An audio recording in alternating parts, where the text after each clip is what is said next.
कराची के साहिल पर 45,000 किलोमीटर तवील ज़ेर समंदर इंटरनेट केबल पहुंच गई। ज़ेर समंदर इंटरनेट केबल टू अफ्रीका से पाकिस्तान को 24 टेराबिट्स बैंडविड्थ दस्तियाब होगी। इस वक्त पाकिस्तान को केबल से तकरीबन 78 टेराबिट्स बैंडविड्थ दस्तियाब है। मजीद जान लेते हैं डॉन न्यूज़ के नुमाइंदे सैयद वसीम से। वसीम, मजीद क्या मालूम हो सका?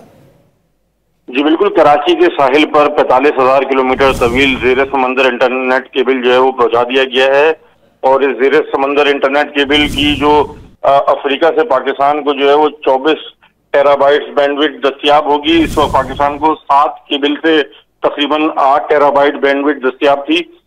जो मीटा और चाइना मोबाइल फोन समेत जो आलमी कंपनीज का कंसोर्शियम है उसके तहत जो 2 केबल जो है वो अफ्रीका से ऑपरेट कर रहे हैं वो लोग। और इंटरनेट स्पीड बढ़ने के हवाले से जो है वो ये बताया गया है कि फेसबुक, व्हाट्सएप और इंस्टा की रफ्तार जो है वो बढ़ सकेगी। ट्रांस वर्ल्ड के तहत फ्रांसीसी कंपनी की जानिब से जो केबल की तंसीब का काम है वो जारी है। जी बहुत शुक्रिया सैयद वसीम इन तफसीलात के लिए।